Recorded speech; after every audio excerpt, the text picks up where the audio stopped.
చూస్ country delight, live better. ఇప్పుడే country delight యాప్ని download చేసుకోండి.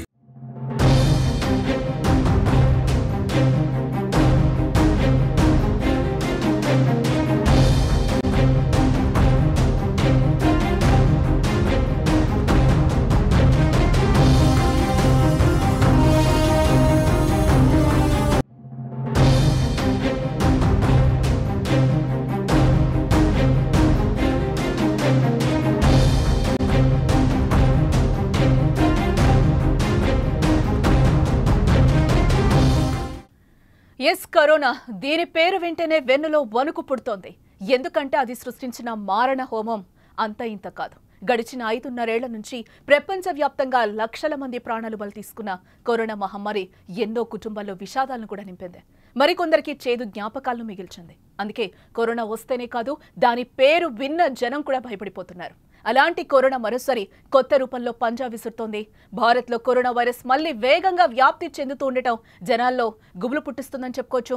దేశంలో కోవిడ్-19 పాజిటివ్ కేసుల సంఖ్య రోజురోజుకి పెరుగుతూ ఉండటంతో ఇప్పటి వరకు కరోనా కారణంగా 4 మృతి చెందినట్లుగా తెలుస్తోంది. దీనికి తోడు కరోనా యాక్టివ్ కేసుల సంఖ్య కూడా బాగా పెరుగుతోంది. చాప కింద నీరులా పాకేస్తున్న కరోనా యాక్టివ్ కేసుల సంఖ్య దేశంలో 1000 దాటిపోయిందని చెప్పుకోవచ్చు. ఇక ఇదే అంశానికి సంబంధించి మరింత సమాచారం మా న్యూస్ ఎడిటర్ తిరుమల్ మరింత సమాచారాన్ని అందిస్తారు. ఎస్ తిరుమల్, చాప కింద నీరులో అయితే కరోనా మళ్లీ విజృంభిస్తోందని చెప్పుకోవచ్చు. ఇప్పటికే యాక్టివ్ కేసుల సంఖ్య కూడా పెరిగింది. ఐసీఎం మరొక పక్క జాగ్రత్తలు పాటించాలి, దీనివల్ల కూడా ఎలాంటి సమస్య లేదు అని కూడా చెప్తూనే జాగ్రత్తలు కూడా పాటించాలని చెప్తున్న పరిస్థితి కనిపిస్తుంది. ఎస్ కరోనాకి సంబంధించిన పూర్తి అప్డేట్స్. జానకి, చాలా స్పష్టంగా ఒక విషయాన్ని మనం ఇక్కడ గుర్తించవచ్చు. కరోనాతో ఎటువంటి భయం లేదు. ఇప్పుడు ఏదైతే కరోనా వచ్చిందో, ఏ వేరియంట్ అయితే దేశంలో విస్తరిస్తుందో ఆ వేరియంట్తో ఎటువంటి భయం లేదని చెప్తుంది కేంద్రం. కానీ జాగ్రత్తగా ఉండమని చెప్తోంది. కానీ సిచ్యువేషన్ చూస్తుంటే చాలా జాగ్రత్తగా ఉండాలనేది చాలా స్పష్టంగా మనకు అర్థమవుతుంది. ఎందుకంటే గతంలో ఉన్న అనుభవాలు అటువంటివి. భారతదేశంలో సెకండ్ వేవ్ మిగిల్చిన విషాదం ఎవరు భరించలేనిది, ఎప్పుడు ఊహించని విషాదాన్ని మిగిల్చింది. సో ఇది ఇప్పుడు దేశంలో విస్తరిస్తున్న ఈ వేవ్ను చూస్తే కొంత భయపడాల్సిన పరిస్థితి అయితే కనిపిస్తుంది. చాలా జాగ్రత్త. ఎందుకంటే కరోనాని ఇప్పటికే మనం చాలా నిర్లక్ష్యం చేస్తాం. కరోనా పోయింది, కరోనా దేశంలో లేదు అని చెప్పేసి చాలా నిర్లక్ష్యంగా మనం ప్రవర్తిస్తున్నాం. ఉదాహరణకి మనం మెట్రో రైల్లో చూసుకోవచ్చు, లేకపోతే షాపింగ్ మాల్ చూసుకోవచ్చు. ఎక్కడా పెద్దగా ఈ పరిశుభ్రత పాటించిన దాఖలాలు లేవు. రోడ్లపైకి గతంలో పరిసరాలని చాలా పరిశుభ్రంగా ఉంచేవాళ్ళం. కరోనా వచ్చిన సమయంలో చెత్తా చెదారం లేకుండా జాగ్రత్త పడేవాళ్ళం. కానీ ఇప్పుడు మళ్ళీ వెరీ నార్మల్ అయిపోయింది. దేశవ్యాప్తంగా ఏది చూసినా వెరీ నార్మల్ అయిపోయింది. ఇప్పుడు మళ్ళీ ఒకవేళ కరోనా అటాక్ చేస్తే చాలా వేగంగా విస్తరించే ప్రమాదం ఉందని మనం కొంత చెప్పుకోవచ్చు. ఎందుకంటే లాస్ట్ వీక్ నుంచి చూస్తే, కరోనా లాస్ట్ వీక్కి ఈ వీక్కి తేడా చూస్తే కేసుల సంఖ్య చాలా వేగంగా పెరిగింది. లాస్ట్ వీక్ కొంచెం తక్కువగా కనిపించింది, కానీ ఒక్కసారిగా 750 కేసులు అదనంగా నమోదయ్యాయి. అంటే ఇది కొంత కరోనా వ్యాప్తి వేగంగా ఉంది అనే సంకేతాలని మనకిస్తుందని చెప్పాలి. ఇవాళకున్న డేటా ప్రకారం, లాస్ట్ వీక్ నమోదైన కేసులన్నీ చూసి ఇవాళకున్న డేటా ప్రకారం చూస్తే దేశంలో 1009 యాక్టివ్ కేసులు కనిపిస్తున్నాయి. అంటే ఒకేసారి 750. గతంలో లాస్ట్ వీక్లో కేవలం 250 కేసులు ఉండేవి. ఒక్కసారిగా 750 కేసులు పెరగడం అనేది కొంత ఆందోళన కలిగిస్తుందని చెప్పాలి. రెండో పాయింట్ వచ్చేసి 4 మరణాలు నమోదయ్యాయి దేశంలో. కరోనా JN1 వేరియంట్తో ఎటువంటి ప్రమాదం లేదు. సాధారణంగా జలుబు ఉంటుంది, దగ్గుంటుంది, జ్వరం ఉంటుంది, అలసట ఉంటుంది.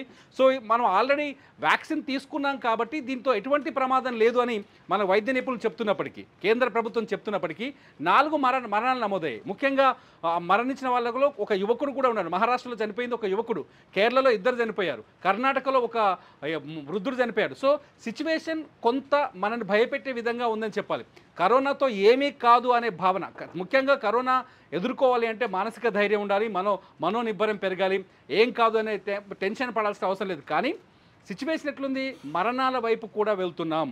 మరణాల వైపు డెత్ కూడా నమోదవుతుంది. ఇదంతా చూస్తే జాగ్రత్తగా ఉండాలి అనే విషయాన్ని చాలా స్పష్టంగా చెప్తుంది. భవిష్యత్తులో లాక్డౌన్ ఉండే అవకాశం ఉందా అనే ప్రశ్నలు కూడా వస్తున్నాయి. చాలా సోషల్ మీడియాలో చాలా చర్చ జరుగుతుంది, లాక్డౌన్ వచ్చే అవకాశం ఉందని. ఈ పెరిగెత్తున్న కేసులను చూస్తే ఈ వేగం మరింత పుంజుకుందనుకోండి, వచ్చే వారానికి మరింత పుంజుకుంటే అటువంటి రోజులు వచ్చే అవకాశం కూడా ఉందని చెప్పొచ్చు. ఎందుకంటే సింగపూర్ కావచ్చు, హాంకాంగ్ కావచ్చు, థాయిలాండ్లో కావచ్చు, ప్రతి వారం ఊహించని విధంగా రెట్టింపు అవుతూ పెరిగే కేసులు రెట్టింపు అవుతూ వచ్చాయి. ఇది గతంలో ఏడాది క్రితం వచ్చిన ఒమిక్రాన్ ఏదైతే ఉందో ఆ వేరియంట్ నుంచి డెవలప్ అయిన JN1 ఇప్పుడు ఇండియాలో 3 రకాల వేరియంట్స్ కనిపిస్తున్నాయి. ఒకటి JN1 కనిపిస్తుంది, రెండోది వచ్చేసి LF7, మూడోది వచ్చేసి NB1.8. ఈ మూడు వేరియంట్లు అంటే JN1కి సబ్ వేరియంట్లు LF1 అండ్ NB1.8 సబ్ వేరియంట్లు మూడింటికి ఒకే రకమైన లక్షణాలు కనిపిస్తున్నాయి. జలుబు ఉంటుంది, దగ్గు ఉంటుంది, గొంతులో మంట ఉంటుంది, జ్వరం వస్తుంది, అట్లాగే అలసట వస్తుంది. 4 రోజుల పాటు తీవ్రమైన ప్రభావం కరోనా వస్తే 4 రోజుల పాటు తీవ్రమైన ప్రభావం ఉండే అవకాశం ఉంది. ఇప్పటికే ఆసుపత్రిలో చేరిన కేసులు మాత్రమే అఫీషియల్గా మనము 1009 చూస్తున్నాం. ఆసుపత్రిలో చేరిన కేసులనే తెలియదు. ఇండియాలో ఇది సహజమైన విషయం. జ్వరం వచ్చింది, జలుబు వచ్చింది అంటే సహజంగా మనం మామూలుగా వస్తుంటాయి పోతుంటాయి అని ఆలోచిస్తారు ఇండియాలో. కానీ అటువంటి సిచ్యువేషన్ని ఆసుపత్రికి చేరిన తర్వాత కానీ అఫీషియల్ రికార్డు వచ్చే ఛాన్సెస్ లేవు. ఇప్పుడు మనం 1009 కేసులు ఉన్నాయంటే దాదాపు 2000 పైన నేను ఒక అంచనా వేసుకోవచ్చు ఆఫ్లైన్లో అనధికారికంగా. సో కొంత భయపడాల్సిన అవసరం అయితే ఉందనే విషయం చాలా స్పష్టంగా అర్థమవుతుంది. కేరళలో ముఖ్యంగా లాస్ట్ టైం ఉన్న రెండు దఫాల్లో కూడా కేరళలో చాలా ఎక్కువగా కరోనా కేసులు కానీ మరణాలు నమోదయ్యాయి. ఈసారి కూడా కేరళలో JN1 వేరియంట్స్ కావచ్చు, దాని సబ్ వేరియంట్ 2 కావచ్చు, 430 మంది ఎఫెక్ట్ అయ్యారు కేరళలో. దేశంలో అత్యధిక కరోనా కేసులు నమోదైన ప్రాంతంగా కేరళను చూడొచ్చు. రెండోది వచ్చేసి మహారాష్ట్రలో 209 కేసులు ఉన్నాయి. ఇవాళ వరకు ఉన్న అప్డేట్ ప్రకారం 200 కేసులు మహారాష్ట్రలో ఉన్నాయి. ఈ మహారాష్ట్రలో కూడా కోవిడ్ వ్యాప్తి కాస్త వేగంగా కనిపిస్తుందని చెప్పాలి. ఇకపోతే ఢిల్లీలో ఇవాళ 104 కేసులు నమోదయ్యాయి. ఈ వారంలోనే ఊహించని విధంగా 99 కేసులు వచ్చాయి. ఇప్పుడు ఢిల్లీ అనేది కొంత కరోనా పైన గట్టిగా చర్చిస్తున్న ప్రాంతం. ఇంకోటి ఇక్కడ భయపడాల్సిన అవసరం ఏంటంటే వచ్చేది రైనీ సీజన్, వర్షాకాలం వస్తుంది. ఇటువంటి వ్యాధులు ఏదైతే సార్స్ లాంటి వ్యాధులు వేగంగా విస్తరించే అవకాశం ఉంటుంది. పరిసరాల్లో చాలా డ్రైనేజీలు ఇవంతా కొంచెం పొంగిపోలే అవకాశం ఉంటుంది. పరిసరాలు కొంత అపరిశుభ్రంగా మారే అవకాశం ఉంటాయి. ఈ టైంలో కొంత కరోనా లాంటి వ్యాధులు వేగంగా విస్తరించే ప్రమాదం ఉంది. కాబట్టి జాగ్రత్తగా ఉండాల్సిన అవసరం ఉంది. ఖచ్చితంగా మళ్ళీ జనమంతా మాస్కులు పెట్టుకోవాల్సిన అవసరం ఉంటుంది. అట్లాగే చేతులు పరిశుభ్రంగా కడుక్కోవడం, శానిటైజర్ని రెగ్యులర్గా వాడటం, ఇటువంటి చర్యలు చేయాల్సిన అవసరం ఉంది. సాధారణంగానే అంటువ్యాధుల్ని నిర్మూలించడానికి ఇవన్నీ చేయాలి. సాధారణంగా మన దగ్గర నిర్లక్ష్యం ఎక్కువ కాబట్టి కరోనానన్నా మళ్ళీ కొంత జనాల్ని జాగ్రత్త పరుస్తుందని మాత్రం అనుకోవాలి జానికి. ఎస్, అంటే తిరుమల ఇక్కడ ఇంకొకటి కూడా గమనించాలి మనం. ఇప్పటికే ఆల్రెడీ కూడా రాష్ట్రాల్లో 4 మరణాలు సంభవించాయి. ఈ వీక్లో మీరు చెప్పినట్టు చూసుకుంటే కేసెస్ సంఖ్య కూడా, యాక్టివ్ కేసుల సంఖ్య కూడా పెరిగిన పరిస్థితి అయితే మనకి కనిపిస్తుంది. అంటే సీజనల్ వ్యాధులు కూడా విజృంభించే అవకాశం ఉంది. ఇప్పుడే మనం రైనీ సీజన్లోకి ఎంటర్ అయ్యాము దాదాపుగా. ఎందుకంటే గతంలో మనం లాస్ట్ వీక్లో చూసుకుంటే సమ్మర్ ఎండింగ్లో ఉన్నప్పుడు కూడా ఇంకా కేసులు అయితే పెరిగిన పరిస్థితి అయితే మనకి కనిపిస్తుంది. అంటే నెక్స్ట్ వీక్ కూడా ఇంకా కేసెస్ పెరిగే ఛాన్సెస్ ఉన్నాయని అనుకోవచ్చు అంటారా మనం?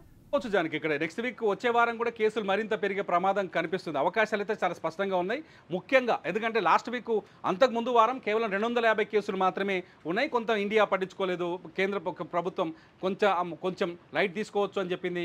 WHO కూడా ఇది పెద్ద ప్రమాదకరమైన వేరియంట్ ఏం కాదు, గతంలో ఉన్న వేరియంట్స్తో పోలిస్తే మొత్తం 7 వేరియంట్స్లో 4 మాత్రమే ప్రమాదకరమైనవి. ఏదైతే COVID-19 నుంచి వచ్చిన వేరియంట్స్ ఏవైతే ఉన్నాయో ఈ మొత్తం 7 వేరియంట్లను గుర్తించింది WHO. 7 వేరియంట్లలో 4 ప్రమాదకరమైన, మిగతా ఈ పెద్దగా నెగ్లిజబుల్ అనే యాంగిల్లో వచ్చారు. కానీ ఒమిక్రాన్ వచ్చిన సెకండ్ వేవ్లో ఒమిక్రాన్ మనం గట్టిగా దెబ్బ కొట్టింది. సో ఇటువంటి పరిస్థితిని మళ్ళీ ఎదుర్కోక ఉండాలి అంటే ఖచ్చితంగా కొంచెం జాగ్రత్తగా ఉండాలి. నెక్స్ట్ వీక్కి కొంచెం మీరు అడిగినట్టు నెక్స్ట్ వీక్కి మళ్ళీ కొంత ఇంక్రీజ్ అయ్యే అవకాశం అయితే కనిపిస్తుంది. ఎందుకంటే మన సింగపూర్, థాయిలాండ్ అక్కడ ఇప్పుడైతే ఈ ఎఫెక్ట్ అయిన దేశాల్లో చూస్తే పరిస్థితి చాలా వేగంగా వారానికి మారుతూ వచ్చింది. మన దగ్గర కూడా పెరగవచ్చు. ఎందుకంటే మన అజాగ్రత్తలో ఉన్నాం, జాగ్రత్తలో లేం. కాబట్టి కొంచెం జాగ్రత్తగా ఉండాల్సిన అవసరం ఉంది. నెక్స్ట్ వీక్కి మళ్ళీ పెరిగే ఛాన్సెస్ కూడా ఉందని చెప్పొచ్చు. ముఖ్యంగా పసిపిల్లలు, లేకపోతే ఏదైనా ఈ జలుబు సంబంధిత వ్యాధులతో ఇబ్బంది పడుతున్న వాళ్ళు, శ్వాస సంబంధిత వ్యాధులతో ఇబ్బంది పడుతున్న వాళ్ళు, లేకపోతే వృద్ధులు, ఇటువంటి అంటే వీక్గా ఉన్న వేరియంట్స్ విషయంలో కూడా చాలా జాగ్రత్తగా ఉంటేనే ఈ ప్రమాదం నుంచి తప్పించుకునే అవకాశం మాత్రం ఉంటుందని వైద్యులు సూచిస్తున్నారు జానికి. Right Tirumala, thanks for the update. Yes, టోటల్గా అయితే భయం వద్దు, జాగ్రత్తలు పాటించాలి అని కూడా ICMR ఒక పక్క చెప్తున్న పరిస్థితి కనిపిస్తుంది. దేశవ్యాప్తంగా కూడా 1000కి పైగా కేసులు అయితే ఇప్పటికే యాక్టివ్ కేసులు ఉన్నాయి. కేరళలో అయితే 403, ఇటు మహారాష్ట్రలో చూసుకుంటే 209 కేసులు, ఢిల్లీలో 104, అలాగే గుజరాత్లో 83 కేసులు, కర్ణాటకలో 47, ఉత్తరప్రదేశ్లో 15, పశ్చిమ బెంగాల్లో 15 కేసులు ఇప్పటికే నమోదు కాగా తెలుగు రాష్ట్రాల్లో 3 కేసులు అయితే ఇప్పటికే నమోదయ్యాయి. ఇక మరోపక్క కోవిడ్ కారణంగా కేరళలో 2, మహారాష్ట్రలో 1, కర్ణాటక కర్ణాటకలో ఒకరు మరణించిన పరిస్థితి అయితే కనిపిస్తుంది. టోటల్గా మహారాష్ట్ర తానే ఛత్రపతి శివాజీ మహారాజ్ కల్వా ఆసుపత్రిలో చికిత్స పొందుతున్న 21 ఏళ్ల యువకుడు కోవిడ్-19 పాజిటివ్గా నిర్ధారణ అయ్యి చికిత్స పొందుతూ కూడా మృతి చెందడం జరిగింది. సో అందరూ దీన్ని బట్టి మనం తెలుసుకోవాల్సింది ఏంటంటే నెక్స్ట్ మళ్ళీ మనం కూడా సీజనల్ వ్యాధులు వచ్చే అవకాశం ఉంది. వర్షాకాలంలోకి ఆల్రెడీ అడుగు పెట్టాం కూడా. ఎస్, ఎండాకాలం నుంచే మనకి ఎప్పుడు చూసినా కరోనా వస్తూనే ఉంది. ఈసారి కూడా మళ్ళీ అలర్ట్స్ అయితే ఇవ్వడం జరిగింది. ఉప వేరియంట్ అయితే మళ్ళీ మనకి J1.గా అయితే బయటపడిన పరిస్థితి అయితే కనిపిస్తుంది. అందరూ కూడా చాలా అలర్ట్గా ఉండాలి, సోషల్ డిస్టెన్స్ పాటించాలి. ఎలాగో మనకి ఇంకా వర్షాకాలం వచ్చింది కాబట్టి సీజనల్ వ్యాధులు కూడా ప్రబలే అవకాశం ఉంటుంది. దీర్ఘకాలిక వ్యాధులు ఉన్న వాళ్ళు కూడా చాలా జాగ్రత్తగా అప్రమత్తంగా ఉండాలి. అలాగే గర్భిణీ స్త్రీలు కూడా అప్రమత్తంగా ఉండాలి. రోగ నిరోధక శక్తిని తక్కువగా ఉన్న వాళ్ళు కూడా పెంచుకోవాల్సిన అవసరం ఉంది. సోషల్ డిస్టెన్స్ పాటించాలి. మళ్ళీ మాస్క్ వేర్ చేసుకోవాలి. మెట్రోస్లో తిరుగుతూ ఉంటాం, జాబ్స్ చేస్తూ ఉంటాం కాబట్టి అందరం చాలా అలర్ట్స్ అయితే పాటించాల్సిన అవసరం ఎంతైనా ఉంది. Stay tuned to Suman TV.